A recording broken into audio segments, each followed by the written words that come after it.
Hello everyone, Darth here, and welcome back to another overly analytical video essay.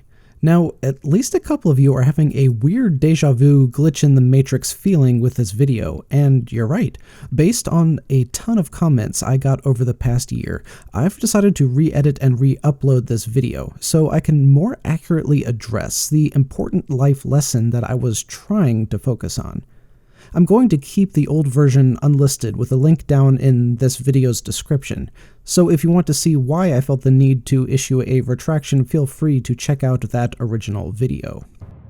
There's a lot of blame being thrown around, as fans have been trying to figure out what happened to the Star Wars franchise. Rian Johnson, Kathleen Kennedy, J.J. Abrams, the Lucasfilm writing group, even the Disney execs like Bob Iger himself.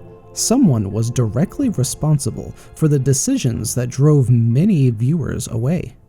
Let's examine the origins of the sequel trilogy's problems, break down the evidence for who is directly responsible for those problems, and talk about the extremely important life lesson that we can all learn from their mistakes.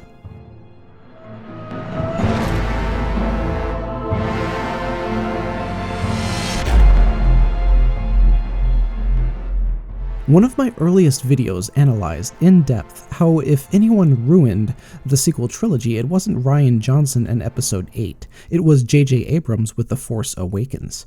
If you haven't seen that video yet, I'll leave a link in the description. Star Wars was in trouble the second that The Force Awakens script was finalized, and not just from bad storyline decisions, it was in trouble because the people involved didn't even fight for a better story. But there's one crucial element to that story that would ruin everything that came after it.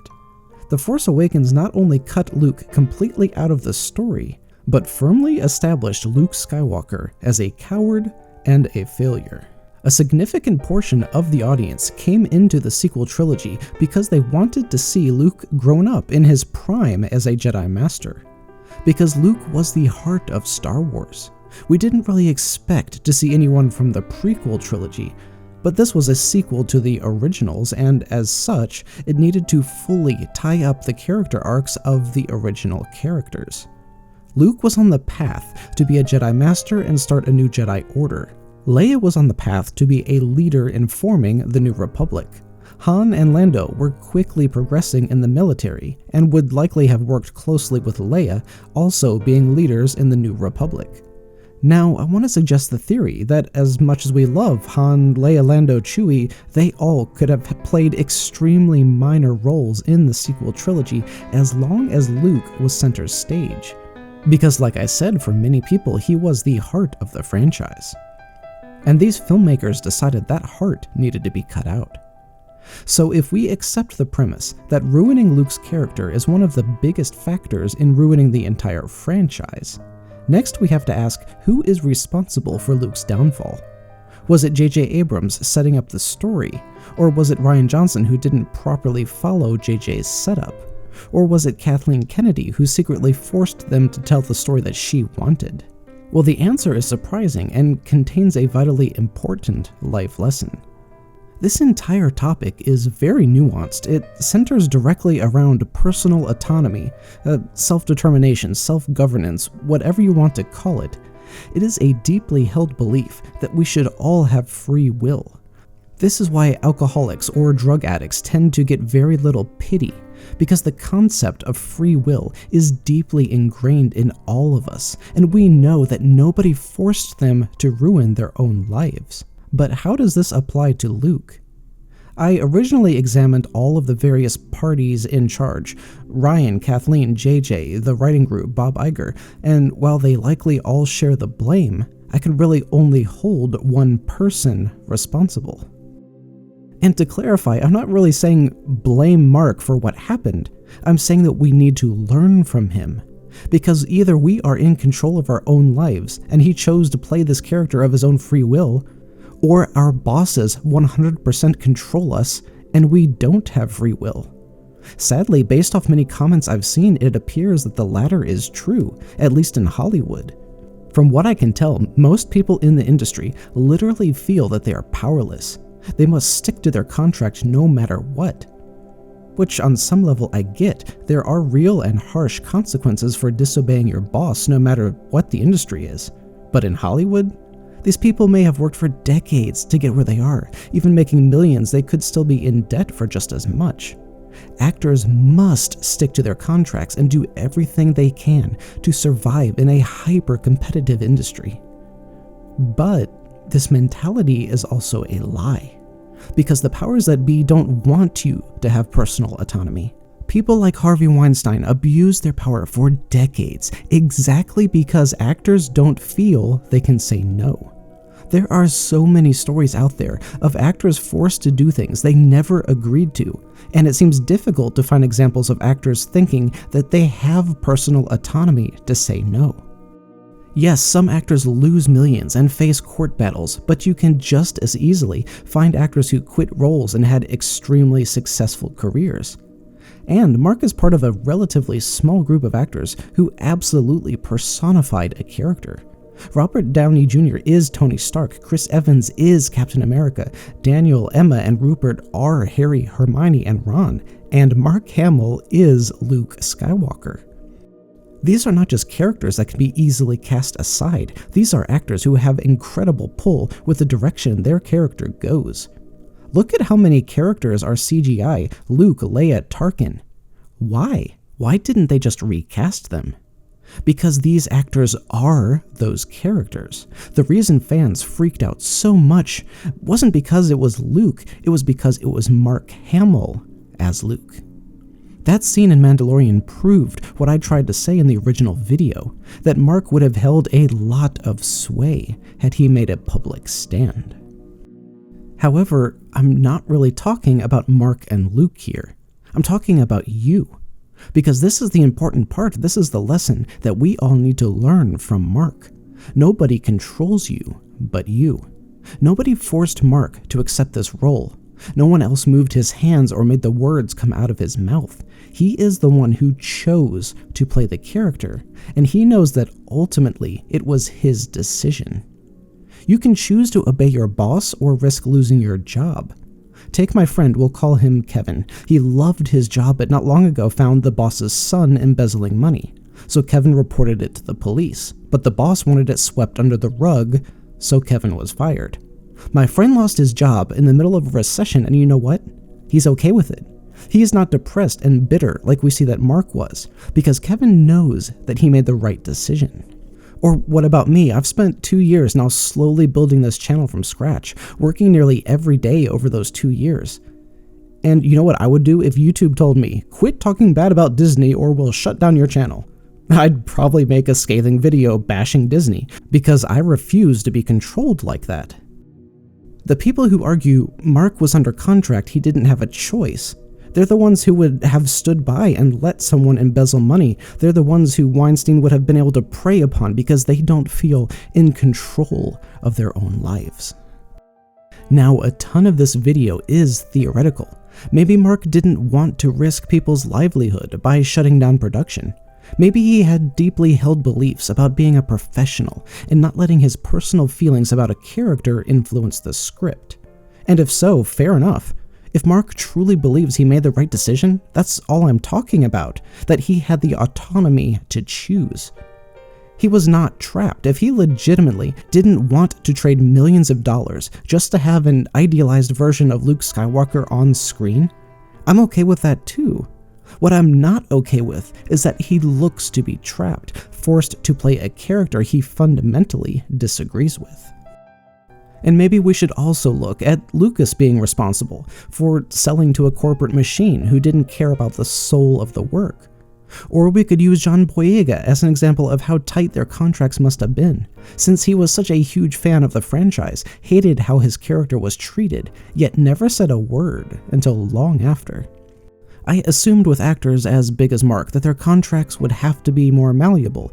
I assumed he'd lose out on millions of dollars, maybe have to pay the fines, but getting out of a contract before filming began was, in my mind, not impossible. I also assumed that Mark had a fairly good idea of the direction his character would take when he signed on. I could be completely off track on all points, there's probably no way to know for sure. In the comments, Tsunami pointed out that Mark is an actor, not a CEO, not an executive producer, not a producer, not a director, and not a writer. It would be completely out of line for him or any other actor to jeopardize a project the scale of Disney's Star Wars trilogy based on their feelings about how the story or a particular character's development should go. That is literally not an actor's job. Another comment from Jay Nass pointed out that the extreme hindsight bias we now have. We had no idea the films weren't going to all be amazing, so if Mark actually had backed down from the role before the films came out, we likely wouldn't have seen it as him heroically taking a stand, although now it's easy to imagine wishing he had done so. They make great points, and if you go to the original video and read through the comments, there are a lot of insightful discussions. But I got really off track in that video. The whole point was about personal autonomy. For instance, if you said I don't have a choice, I have to go to work every day, I'm utterly trapped, I'll lose my house if I miss another mortgage payment. I am very much like Captain Kirk dealing with the Kobayashi Maru. I don't believe in the no-win situation like that, or at least I think that's extremely rare. You don't have to work at that job. You can downgrade that house and have a lower mortgage. You have power over your life. Now, it was pointed out to me that this point of view, saying we alone are responsible for our actions, is victim blaming, that Mark is the victim here, and trying to say he is responsible for staying in that situation isn't fair to him. Now yes, he might have lost everything if he had broken his contract. Just like if you're in an abusive relationship, you may lose everything if you make the decision to leave that abusive partner. But you know what I found after researching a bit? I spoke with a source who works with a domestic violence program, and a doctor who sat on spousal abuse review boards. I read through dozens and dozens of personal stories about abuse, and you know what's interesting? I didn't hear about victim blaming, I heard about victim empowerment.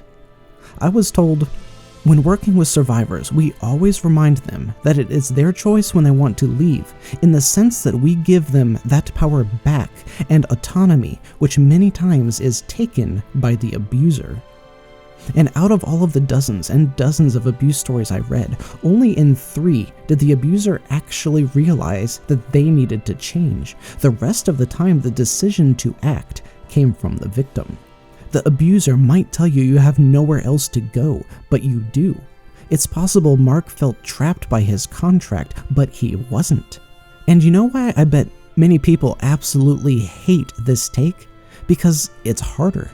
Because it gives someone already feeling victimized the responsibility to get themselves out of the situation.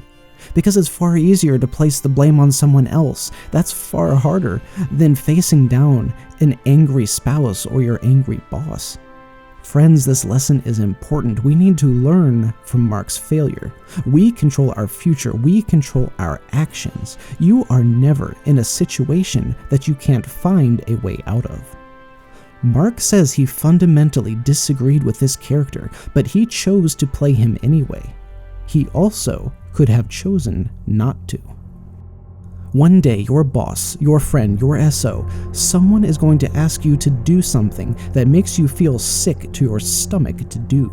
The choice is yours. You can compromise on your morals and keep your job, or you can do what you feel is the right thing and lose your job.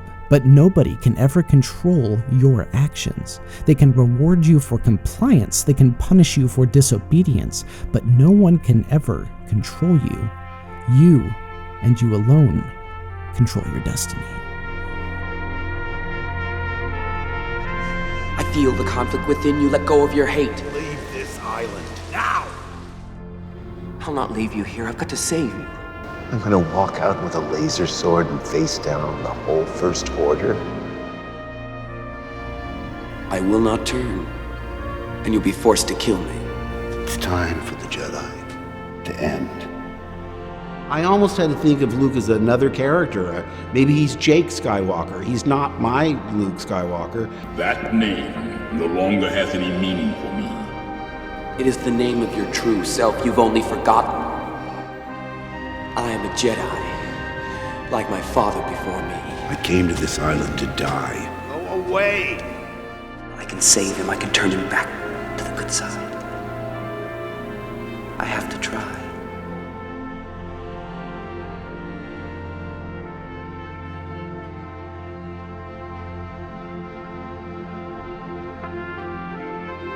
I feel the conflict within you. Let go of your hate. I'll not leave you here. I've got to save you. I will not turn, and you'll be forced to kill me. I'm sorry. I was wrong. It is the name of your true self you've only forgotten.